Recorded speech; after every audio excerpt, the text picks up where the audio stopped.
Oi, gente, tudo bem? Hoje a gente vai começar o tópico 2: alimentação e nutrição, componentes nutricionais dos alimentos. Todo mundo que trabalha numa agroindústria de alimentos ou tem relação com a agroindústria de alimentos tem que conhecer os nutrientes dos alimentos, tem que conhecer em quais matérias-primas eles estão, conhecer se os processos influenciam esses nutrientes, saber as necessidades nutricionais do público-alvo da indústria. Então, é muito importante que a gente conheça esses nutrientes e por isso a gente vai falar deles hoje, tá? Um exemplo muito legal que fala sobre essa relação dos nutrientes com os processos que ocorrem na indústria é esse leite que eu trouxe aqui para vocês, é um leite de caixinha. Eu nem sei se eles ainda fazem essa propaganda, eu acho que não mais. Eu devo ter tirado dessa foto ano passado ou até no ano anterior, não sei. Mas eles traziam essa informação, ó. Unicórnio é mito. Leite de caixinha que mantém os nutrientes não é mito, é tecnologia. Isso é tentando combater aquelas pessoas que sempre pensam assim: passou por um processo industrial, não tem nada de nutritivo. Espera aí, gente, tem um monte de processo que é pensado realmente para segurar esses nutrientes, para manter os nutrientes no produto, que é o caso desse processo aqui da Tetra Pak, que é um processo ultra rápido, né? Então é muito legal a gente estudar esses nutrientes e como os processos que são utilizados na indústria influenciam neles. Essa parte dos processos fica mais para a disciplina de tecnologia. Na disciplina de introdução, a gente fala mais dos nutrientes em si, tá? Então, vamos lá. Os alimentos, eles possuem a finalidade de fornecer ao corpo a energia e o material destinados à formação e manutenção dos tecidos, ao mesmo tempo em que regula o funcionamento dos órgãos. A gente nem precisa discutir essa função dos alimentos, né? Como os nutrientes são importantes para o funcionamento do nosso organismo. Mas quando a gente pensa a nível industrial, a nível de processamento, nós, como profissionais da área agroindustrial, a gente tem que saber da composição não só como fonte de nutriente para as pessoas, mas também para saber quais os melhores processos que a gente precisa escolher para cada tipo de alimento. Dependendo dos nutrientes que o alimento tem, eu vou precisar de processos de conservação específico e eu posso utilizar processos específicos também. Então, é por isso que é tão importante a gente conhecer esses nutrientes, tá? Quais são os nutrientes dos alimentos? São 6: os carboidratos ou hidratos de carbono, as proteínas, os lipídios, também chamados genericamente de gorduras, vitaminas, minerais e água. Desses 6, esses 4 aqui, os 3 de cima mais a água, são os macronutrientes. São aqueles nutrientes que a gente precisa em maiores quantidades. Então, carboidrato, proteína, lipídio e água. Vitaminas e minerais são micronutrientes, então a gente precisa desses nutrientes em menores quantidades, certo? A gente vai falar separado sobre cada um desses grupos, começando pelos carboidratos, também chamados de glicídios ou hidratos de carbono. Ah, professora, posso chamar de açúcares? Tem bastante gente que chama de açúcares, mas o problema que eu vejo é que a gente acaba confundindo com o açúcar comum, a sacarose, que é o açúcar que a gente consome normalmente. Então é melhor a gente chamar de carboidrato mesmo, né? Fica mais difícil da gente confundir. Então essas moléculas, elas são compostas de carbono, hidrogênio e oxigênio em geral, se enquadrando nessa fórmula CH2O. Então, existem vários tipos de carboidratos, todos eles possuem moléculas com essa fórmula geral ou quase essa fórmula geral. Eles são divididos em 3 grupos: monossacarídeos, oligosacarídeos e polissacarídeos. Então, a molécula básica de um carboidrato é uma molécula de monossacarídeo, é a menor estrutura possível para um carboidrato. Dos monossacarídeos mais comuns, nós temos aqui a glicose, que é essa molécula aqui, a frutose, famoso açúcar dos frutos, a manose e a galactose. Então, são moléculas bem pequenininhas. Aqui elas estão em estrutura linear, mas elas também podem ser apresentadas na estrutura cíclica, tá? E todos os outros carboidratos, eles são formados pela união desses monossacarídeos de alguma forma, certo?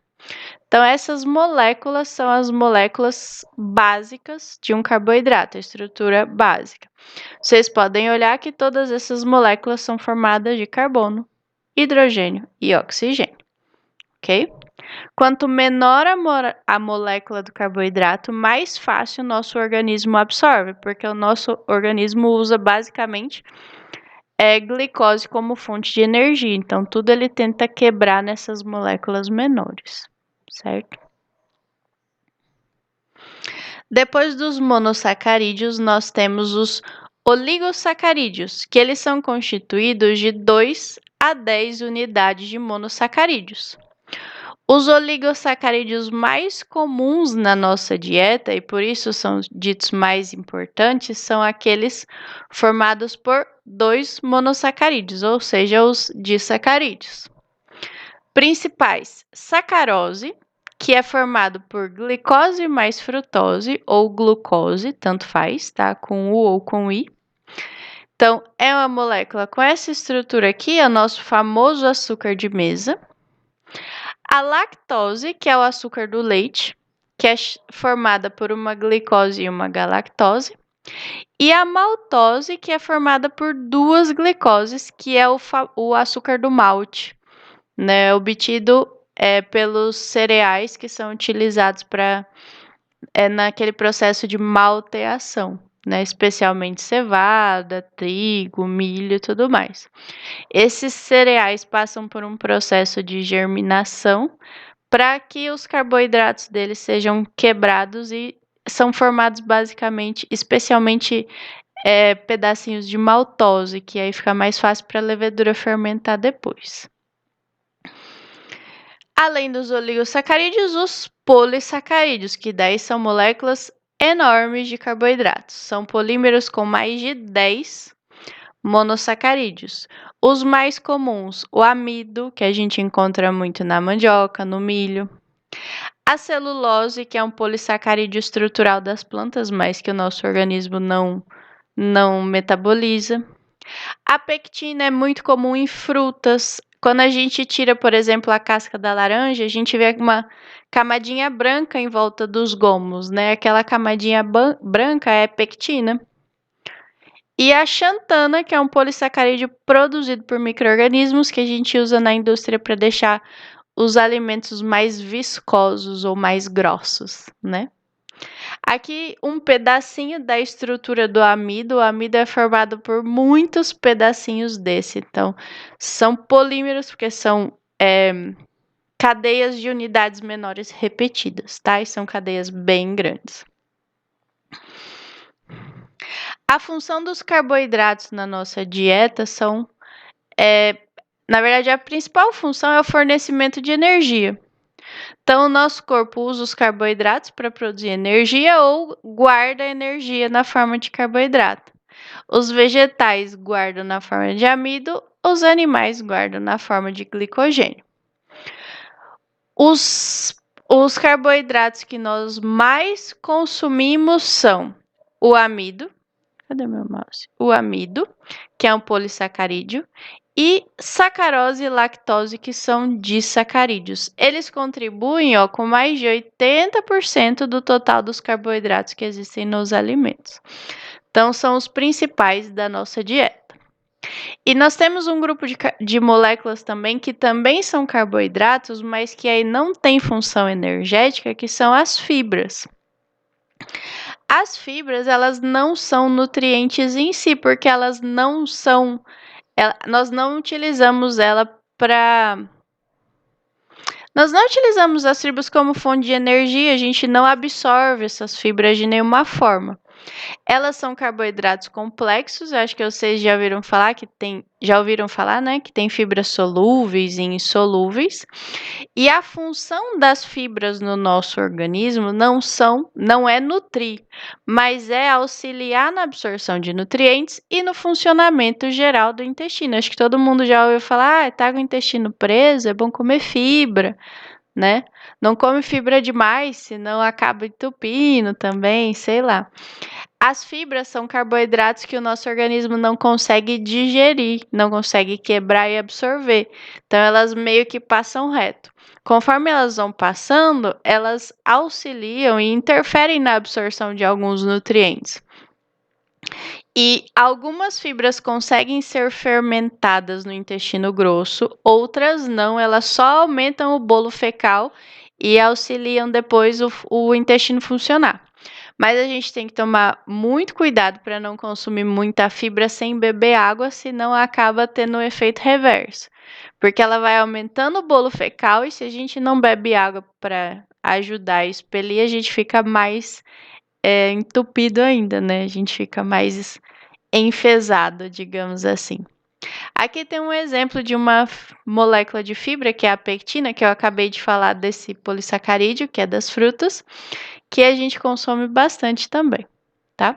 A pectina é uma fibra solúvel, então ela é fermentada no nosso intestino grosso e ela ajuda o trabalho das bactérias que fazem parte do nosso intestino. Ela é uma fibra prebiótica. Depois dos carboidratos, nós temos os lipídios, que podem ser escritos com I ou com E, tanto faz, tá? As moléculas de lipídios, elas são muito heterogêneas. O que elas têm em comum é que elas são moléculas insolúveis em água, porque elas têm longas cadeias carbônicas que são hidrofóbicas, ou seja, que não têm afinidade com água.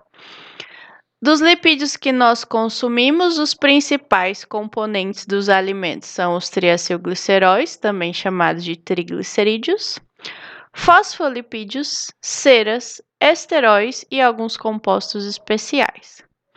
Os fosfolipídios compõem membranas. Os esteróis, o mais conhecido por nós é o colesterol, o grande vilão, né? Ai, cuidado para não comer alimento com muito colesterol. O colesterol tem muitas funções importantes no nosso organismo, mas em excesso ele pode causar muitos problemas. Também agora está na moda os fitoesteróis. Tem vários alimentos considerados mais saudáveis que tem lá no rótulo. Rico ou enriquecido com fitoesteróis ou fonte de fitoesteróis, não sei. Que são lipídios que são de plantas. Eles têm uma estrutura molecular parecida com a estrutura da molécula de colesterol, mas eles são extraídos de plantas e eles ajudam na manutenção da saúde cardiovascular. Então, são moléculas muito interessantes nutricionalmente. Nós temos também lipídios especiais, que são as lipoproteínas, que fazem o transporte do colesterol na nossa corrente sanguínea. Lembrando que tem o bom, que é o HDL, e os ruins, né? Mas, enfim, o que a gente mais consome de lipídio na nossa dieta são os triglicerídeos, ou os triacilgliceróis. A molécula dos triglicerídeos tem mais ou menos essa cara. Então, sempre do lado esquerdo aqui, esse pedacinho, é um resíduo de glicerol, que é um tipo de álcool. E esse glicerol é ligado a 3 cadeias, que são os ácidos graxos. Então, essa partezinha tem afinidade com água, essa parte enorme não tem afinidade nenhuma com água, e por isso que essa molécula ela não interage com água ou é insolúvel em água, tá? O triglicerídeo sempre vai ter 3 ácidos graxos, certo? E esses ácidos graxos podem ser muito variados. Ele pode ter 3 ácidos graxos diferentes, 3 ácidos graxos iguais, parecidos, enfim, a composição do triglicerídeo é muito variável. O que é importante a gente saber? Que esses ácidos graxos aqui, eles podem ser saturados, como é o caso desse aqui, Ou seja, na cadeia de carbonos eu não tenho nenhuma dupla ligação, eu só tenho ligações simples. Ou eles podem ter insaturações e serem insaturados, que é o caso desse aqui, que tem uma dupla ligação, e desse último, que tem 3 duplas ligações. Os ácidos graxos são insaturados, eles podem ser chamados de monoinsaturados, que é o caso desse aqui, porque só tem uma insaturação, ou poliinsaturados, que é o caso desse de baixo, porque ele tem várias insaturações, certo? Se o triacilglicerol é formado só por ácidos graxos saturados, ele vai ser uma gordura, porque ele vai ser sólido à temperatura ambiente. Quando eu não tenho dupla ligação, a minha molécula é mais rígida, ela é mais difícil de ser quebrada, então a temperatura ambiente ela é sólida, tá? Agora, se o meu triglicerídeo tem muitas insaturações, ele normalmente é um óleo, porque a temperatura ambiente ele é líquido. Ah, professora, então qual a diferença entre óleo e gordura? É o estado físico à temperatura ambiente. Se esse lipídio na temperatura ambiente for sólido, é uma gordura. Se ele for líquido, ele é um óleo, tá? Os óleos, então, são mais insaturados, as gorduras são mais saturadas, certo? E aí, a composição desse triacilglicerol vai dizer se essa gordura é mais saudável ou menos saudável, porque vai depender dos tipos de ácidos graxos que nós temos aqui. Se a gente olhar nessa figura aqui, ó, nessa figura eu tô com 2 ácidos graxos separados do glicerol, tá? Estão livres. Aqui eu tenho um ômega 3, aqui eu tenho um ômega 6. Não sei se vocês já ouviram falar, mas esses ácidos graxos ômega 3, ômega 6, ômega 9, eles têm muitas características positivas para a nossa saúde. Aumenta o colesterol bom, diminui o colesterol ruim, enfim. Então, essas são as chamadas de de óleos mais saudáveis, tá? Ah, professora, como que eu sei se é ômega 3, ômega 6, ômega 9? Depende do carbono no qual a primeira insaturação está. Então, vejam essa molécula de cima aqui. Começando a contar desse lado, que não é o lado certo de contar, mas é o lado certo de contar se eu quero contar ômega, tá? Ó, carbono 1, carbono 2, carbono 3. Cheguei na primeira dupla ligação, então isso é um ácido graxo ômega 3. Vejam esse, carbono 1, carbono 2, carbono 3, carbono 4, carbono 5, carbono 6. Cheguei na primeira dupla, então isso é um ômega 6. É assim que a gente conta para dizer se esse ácido graxo é ômega 3, ômega 6 ou ômega 9, ok? Quais são as funções desses lipídios na nossa dieta? Da mesma forma que os carboidratos, os lipídios têm função de fornecer energia, certo? Além disso, nós temos ácidos graxos que são essenciais. São ácidos, tudo que a gente fala que é essencial, aminoácido essencial, ácido graxo essencial, são moléculas que o nosso corpo não produz, então a gente precisa consumir essas moléculas na nossa dieta, porque elas são importantes para o funcionamento do nosso organismo, tá? Então, os lipídios são fonte de energia, nós temos os essenciais que precisam ser ingeridos porque têm funções específicas no nosso corpo e o corpo não produz. Os lipídios são precursores na síntese de compostos, participam na constituição de membranas, que são carreadores de determinadas vitaminas, que são as lipossolúveis, e na parte industrial eles são críticos na boa palatabilidade de alimentos. É muito difícil substituir uma gordura ou um óleo por um outro ingrediente e manter o sabor, a textura, a crocância do produto, porque o lipídio é essencial para essas características específicas de textura, assim. Enfim. São várias as funções, então, mas bem relacionados com a nossa dieta é a questão da fonte de energia, tá? E quais são as implicações dos lipídios na nossa saúde?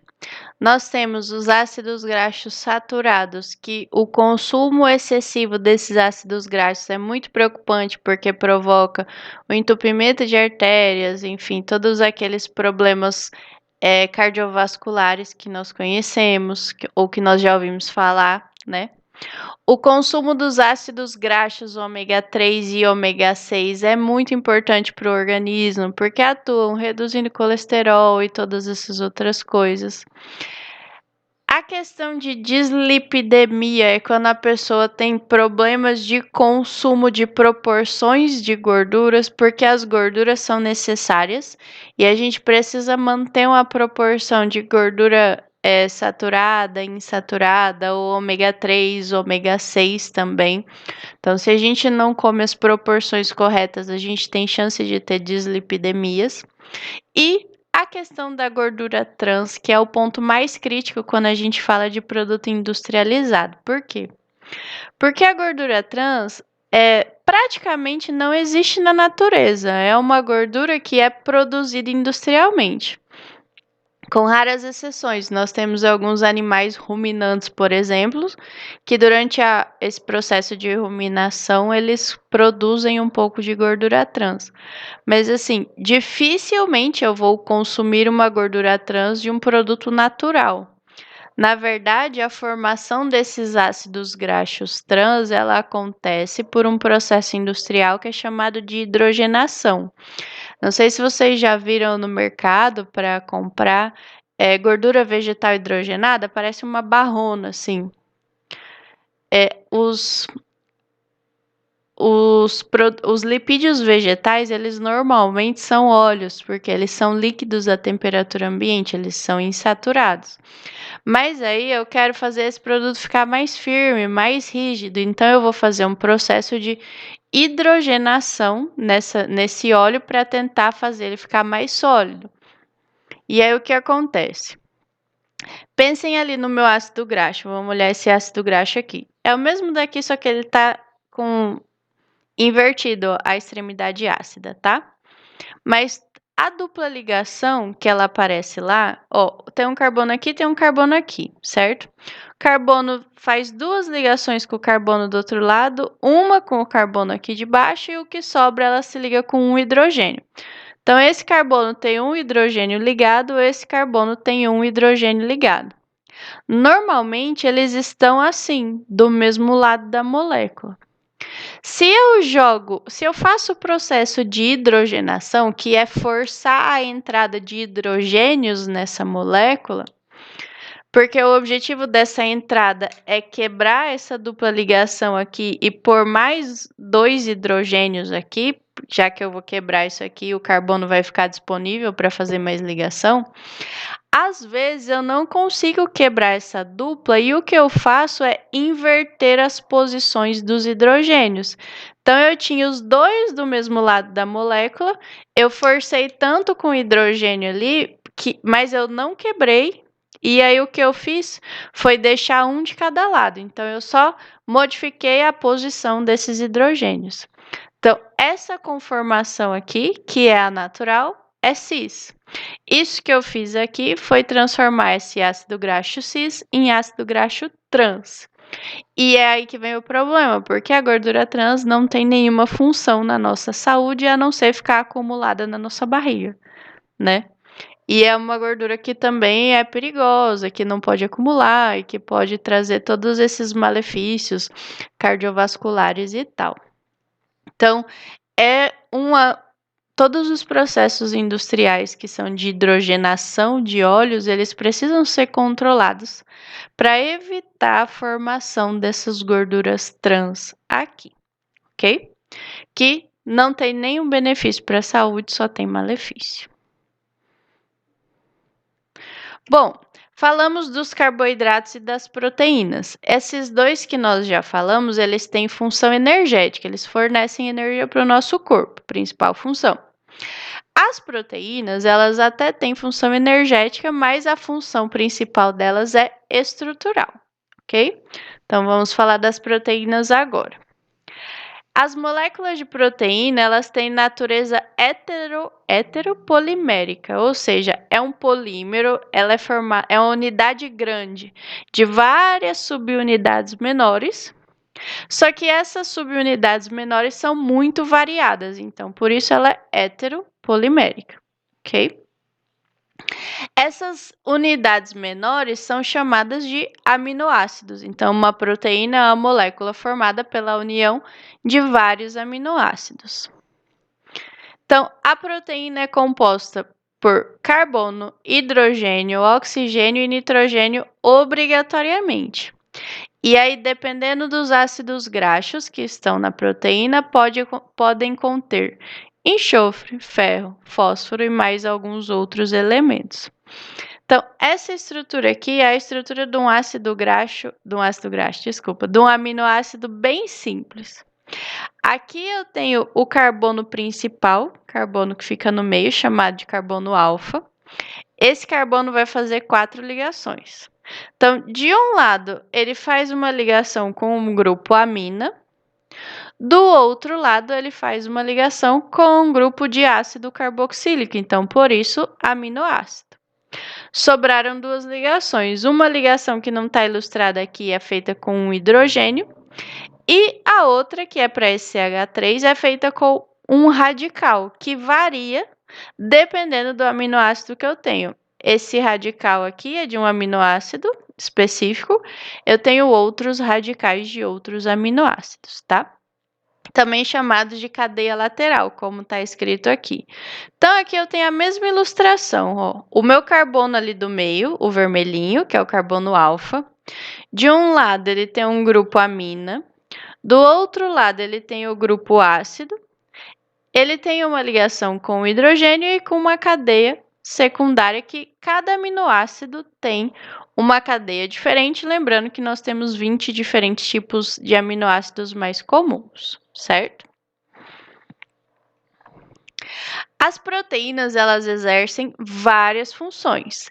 As mais frequentes são de catalisadores biológicos, porque as enzimas são proteínas, e componentes estruturais das nossas células. Então, por isso que a gente fala que as proteínas não têm função energética, elas têm função estrutural, tá?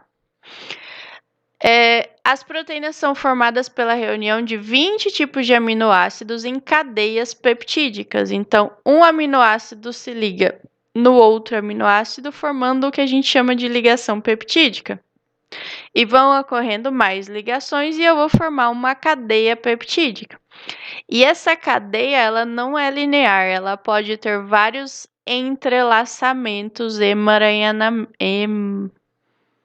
sei lá, não sei o que eu ia falar, mas ela pode torcer, esticar, enrolar e agrupar, enfim. Ela pode ter várias formas possíveis, tá?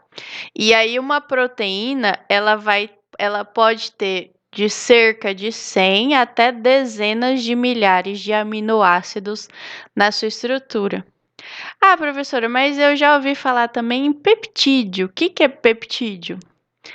Proteína é a molécula completa, uma molécula grande. Aminoácido é cada unidade individual e peptídeos são pequenos pedacinhos de proteína. Então, são formados por 10, 20, 30 aminoácidos, tá?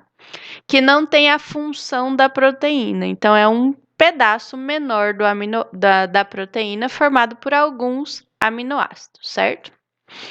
Da mesma forma que nós temos alguns ácidos graxos que são essenciais, ou seja, que o nosso corpo não produz e a gente precisa consumir na dieta, nós também temos aminoácidos que são essenciais. E aí a gente precisa consumi-los porque o nosso corpo, não produz. São eles a fenilalanina, isoleucina, leucina, lisina, metionina, treonina, triptofano e valina. Crianças têm um ácido graxo essencial a mais, que é a histidina. Então, dos 20, 9 deles são essenciais. 9, deixa eu contar. 1, 2, 3, 4, 5, 7, 8, 9 se a gente contar o de criança. Isso. Aqui, ó, só uma ilustração de uma cadeia de albumina, que ela tem 584 aminoácidos. Eu tenho vários formatos de enovelamento aqui. que essa estrutura forma depois. Qual que é a nossa preocupação em relação ao consumo de proteínas? Eu preciso me preocupar em consumir proteínas que sejam digestíveis. Como assim? Se eu comer 10 gramas de amido, eu vou sempre conseguir absorver todo esse amido e transformar isso em energia. Proteína, se eu comer 10 gramas da proteína do ovo, eu vou absorver uma quantidade. Se eu comer 10 gramas da proteína, por exemplo, da soja, a quantidade que eu vou absorver é diferente. Porque a proteína tem essa questão de digestibilidade. É a proporção da proteína que o meu corpo vai conseguir hidrolisar, quebrar e aproveitar, tá? Então, a gente sabe que as proteínas do ovo, da carne e do leite são as de mais alta eficiência de utilização pelo homem. A gente consegue ter mais de 90% de digestibilidade dessas proteínas de origem animal. Se a pessoa é vegetariana e precisa comer proteína só de origem vegetal, aí ela tem que comer uma quantidade maior. Porque as proteínas de origem vegetal, elas têm uma digestibilidade diminuída, varia de 40% até uns 80%. E aí, lembrando que a digestibilidade é a proporção da proteína que o nosso corpo realmente aproveita, tá? As proteínas, elas também servem como fonte de energia, da mesma forma que as gorduras e os carboidratos. Mas isso só acontece quando elas estão em excesso ou quando ocorre a falta dessas outras duas fontes. E nesse caso, a gente diz que ocorre um desperdício. Por quê? Primeiro, que eu não consigo aproveitar toda a proteína para produção de energia pela digestibilidade. Segundo, que as outras funções das proteínas são bem mais importantes do que o fornecimento de energia. Então, o ideal é que as proteínas fiquem mais para o fornecimento, para essas funções estruturais, produção de hormônio, produção de enzima, enfim, todas essas funções, tá? E lembrando que as principais proteínas que nós devemos consumir são as de origem animal. Professora, mas eu não como carne de jeito nenhum, eu não como nada de origem animal de jeito nenhum, o que eu faço? Bom, então você tem que comer vegetais, fontes de proteína bem variados e precisa comer uma quantidade maior desses vegetais, pensando na absorção das proteínas, certo? Então, esses foram os nossos principais 3 macronutrientes. Claro que ainda temos a água, mas a gente vai falar rapidinho dos 2 grupos de micronutrientes. Primeiro, as vitaminas. As vitaminas são substâncias orgânicas, elas não são energéticas, ou seja, a gente não usa elas para a produção de energia, e elas devem ser fornecidas ao nosso corpo em pequenas quantidades. Muitas delas atuam como coenzimas de certas reações e outras exercem funções fisiológicas específicas. Não é à toa que a deficiência de uma determinada vitamina vai provocar algum problema de saúde, alguma característica. Eu tô com queda de cabelo, minha unha tá quebrando, eu tô tendo muito sono, eu tô tendo muito cansaço. Então, as vitaminas têm funções muito específicas. Nós temos 2 grupos de vitaminas, aquelas que são solúveis em água, que são a vitamina C e as vitaminas do complexo B, e aquelas que são solúveis em lipídios, vitamina A, D, E e K. As principais fontes de vitaminas são vegetais, mas nós temos algumas vitaminas que são obtidas de fonte animal, como é o caso aqui da vitamina D, vitamina B12 e vitamina B6. E os outros micronutrientes são os minerais. Os minerais têm inúmeras funções: formação do esqueleto, estrutura de compostos importantes para o organismo, manutenção do equilíbrio osmótico das células, transporte de substâncias, entre várias outras. Nós costumamos dizer que as vitaminas e os minerais têm função reguladora, função de regular mesmo o funcionamento do nosso organismo. E os minerais também são divididos em macro e micro, macronutrientes, micronutrientes, ou macrominerais e microminerais, que é a mesma coisa dos nutrientes que a gente viu agora. Nós temos alguns minerais que nós precisamos em grandes quantidades: cálcio, fósforo, ferro, sódio, potássio, e aqueles que nós precisamos em quantidades bem menores. É que eu acho que esse é magnésio, esse é manganês, né? Não sei, eu sempre confundo. Enfim, são vários que a gente precisa em quantidades pequenininhas e vários que a gente precisa em quantidades bem maiores, tá? Então, muitos. E também os minerais são obtidos muito a partir de vegetais.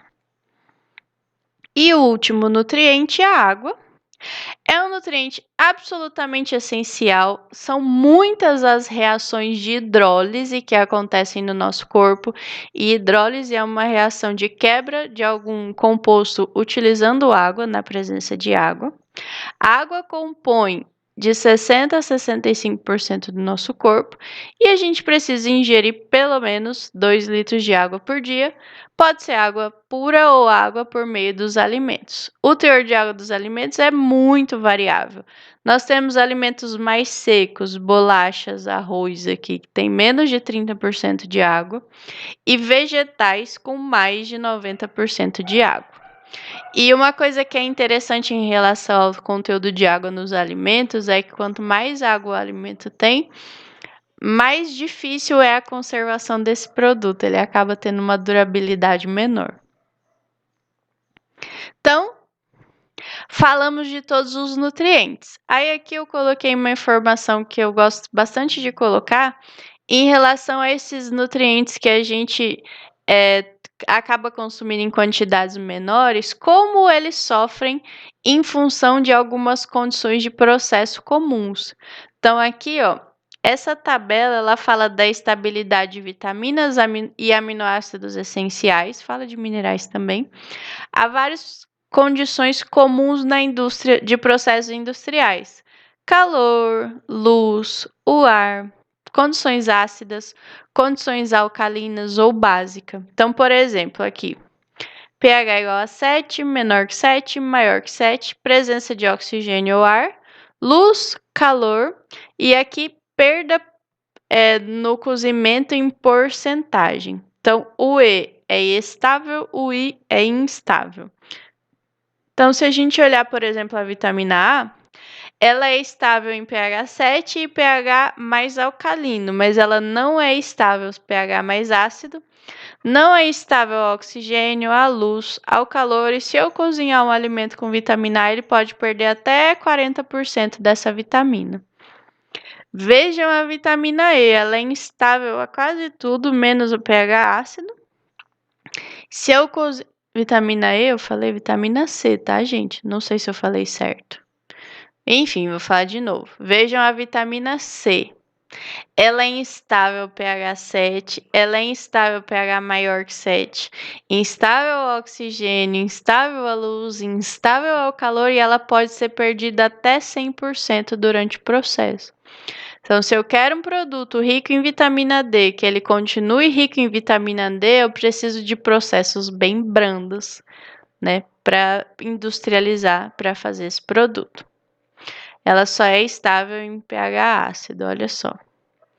Tem mais alguns aqui, mas vamos pegar, por exemplo, o ácido fólico, que é uma das vitaminas do grupo B. Ele só é instável em pH alcalino e ele também pode ser perdido 100% dessa vitamina com o cozimento. Então, sempre tem que usar temperaturas mais brandas, tempos mais curtos. E aqui nos aminoácidos essenciais, por exemplo, acho que treonina aqui, ó, ela é instável pH ácido e a pH alcalino, ou seja, ela só é estável em pH neutro e é instável ao calor. Mas se cozinhar, ela só vai perder uns 20% no máximo. Aqui a gente perde mais quando cozinha é a lisina. Ela é estável a quase tudo, mas não é estável ao calor. Se eu cozinhar, eu posso perder até 40%. Então, Os alimentos ricos em determinadas vitaminas e em determinados aminoácidos precisam de processos mais cuidadosos, certo? Continuando então. A gente já falou sobre todos os nutrientes. Agora a pergunta é: onde é que eu encontro cada um desses nutrientes? Bom, vamos lá. Falando na verdade por grupo de alimentos. Começando pelos nossos alimentos mais calóricos, né? Cereais e leguminosas. Então, os principais cereais que nós consumimos: milho, trigo, aveia, arroz e as principais leguminosas: soja, feijão, ervilha, grão de bico, lentilha. O que essas matérias-primas têm em comum? Primeiro, são a principal fonte de carboidratos nos alimentos, então, especialmente os cereais, são muito utilizados como fonte de carboidrato. Uma informação legal sobre cereais também: alguns deles, como milho e algumas leguminosas, como a soja, são ricos em triglicerídeos, então eles podem ser utilizados para a produção de óleos. Como eu falei para vocês, normalmente os triglicerídeos de vegetais, eles são mais insaturados. Então, à temperatura ambiente, eles são óleos, são líquidos, certo? E nós temos algumas proteínas vegetais, como do trigo, da soja, do amendoim, da castanha do Pará, que são completas. E aí nós temos, por exemplo, proteína texturizada de soja comercializada aí como uma fonte proteica muito rica. Os outros, feijões, arroz, milho, eles possuem proteínas incompletas, então eles precisam ser consumidos combinados com outras matérias-primas. Ah, professora, calma lá, que é proteína completa, que é proteína incompleta? As proteínas completas são aquelas que possuem todos os aminoácidos essenciais. Lembrem que os aminoácidos essenciais o nosso corpo não produz, então a gente precisa consumir. O ideal é que a gente consuma fontes de proteínas completas, porque aí a gente não precisa se preocupar muito. Outra informação também é que as proteínas de origem animal são todas completas, né? Então é por isso que a gente sempre fala que é mais fácil consumir as proteínas da forma adequada consumindo produtos de origem animal. Mas, professora, eu não consumo de jeito nenhum. Não se preocupem. Proteínas do trigo integral, da soja, do amendoim, castanha do Pará são completas, tá? Só precisa consumir uma quantidade um pouquinho maior por causa da biodisponibilidade. Outra coisa legal também é que as proteínas do feijão e do arroz, elas se completam. O feijão não tem proteínas completas, o arroz também não, mas se a gente consome os dois juntos, a gente tem as proteínas completas. A gente tem todos os aminoácidos, né? Então é muito legal a combinação do brasileiro, nossa, engasguei, de comer arroz com feijão. Segundo grupo, frutas e hortaliças. Quais nutrientes nós encontramos aí? As frutas e hortaliças são principalmente fontes importantes de sais minerais e vitaminas, mas nós temos uma variedade muito grande nessas matérias-primas e cada grupo vai ter compostos a mais ou a menos. As hortaliças folhosas, por exemplo, alface, amarão, rúcula, repolho, enfim. Apesar de ter alta porcentagem de água, contém vitaminas importantes e de fácil absorção, então é muito importante comer hortaliças folhosas. As não folhosas aí varia muito. Por exemplo, raízes e tubérculos, batata, mandioca, inhame, acho que não sei se cenoura entra aqui como raiz tubérculo, não sei, mas enfim, cenoura também são muito ricas em carboidratos, então também fornece muita energia. E as frutas são ricas em vitaminas e também muito ricas em fibras, então naqueles carboidratos que são importantes para o funcionamento do nosso intestino, mas que não fornecem energia. Os leites. O leite é um produto muito rico em nutrientes e muito variado. Então, aqui tem vários tipos de leite, né? De mulher, de égua, de cabra, de ovelha, de jumenta, de búfala, de vaca, enfim. As composições são bem variadas. O leite de ovelha aqui, por exemplo, tem bem mais proteína que um leite de jumenta, por exemplo. Mas de forma geral, e pensando na composição do leite de vaca, que é o que é o mais comum da nossa dieta, é um produto rico em gordura, rico em proteína, rico em lactose e rico em minerais, especialmente cálcio. Então é um produto bastante completo, tá? Ah, professora, você tá falando rico, mas é 3%, 4%, mas 87% é água, então a concentração é bem alta. As carnes. O que as carnes não têm, e aqui eu estou excluindo peixes, tá? Eu tô falando mais das carnes mais vermelhas. Tem aqui carne de jacaré, coelho, boi, frango. Ah, rã não é não é carne vermelha, né? Enfim, mas eu não estou falando de peixes aqui, tá? A característica principal das carnes é a falta de carboidrato. Então, dificilmente a gente vai ter uma quantidade significativa de carboidrato em produtos cárneos. O que nós temos muito são minerais, que estão aqui expressos em cinzas. Nós temos lipídios, que varia muito de cada tipo de animal e também a questão da composição dos lipídios varia muito. Em carne de boi, carne de porco, por exemplo, prevalecem os lipídios saturados. E a proteína que é o que nós temos em elevadas quantidades. Então, as carnes são muito ricas em proteína. Em questão de vitamina, nós temos muitas vitaminas do complexo B. Nós temos também vitaminas lipossolúveis, só não temos vitamina C, que é uma vitamina hidrossolúvel, que ela é bem insignificante em carnes, tá? Tô falando da quantidade. Quando a gente vê os peixes, nós também vemos bastante proteína, uma quantidade de gordura, uma quantidade considerável de cinzas, quase nada de carboidrato. E a diferença aqui é que esses lipídios, essas gorduras, elas são mais insaturadas. Então, são bem mais saudáveis essas gorduras dos peixes. E aqui uma tabela geral que tem várias características que a gente comentou agora. Por exemplo, ó, cereais são muito ricos em carboidrato. Aqui tá tudo em porcentagem, tá? 75, 79% de carboidrato. Leguminosos. O feijão preto, por exemplo, tem uma quantidade bem grande de carboidrato e olha que legal quanta proteína tem aqui, né? As raízes e tubérculos, bastante carboidrato também. Tem bastante água, claro, por isso que é menos, mas bastante carboidrato. Hortaliças, muita água, muitos minerais e a quantidade de carboidrato mais variada. O que tem mais? Por exemplo, cenoura, alface quase não tem. As frutas, também muita água, muitas cinzas e carboidratos que variam dependendo de cada tipo de fruta.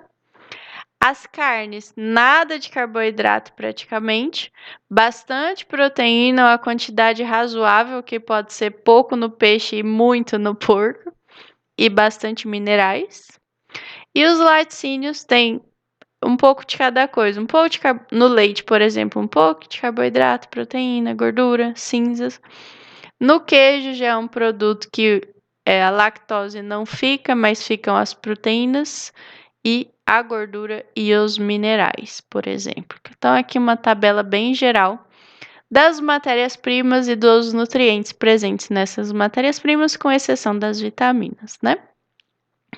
Muito importante a gente conhecer a composição das matérias-primas para a gente pensar na formulação dos produtos.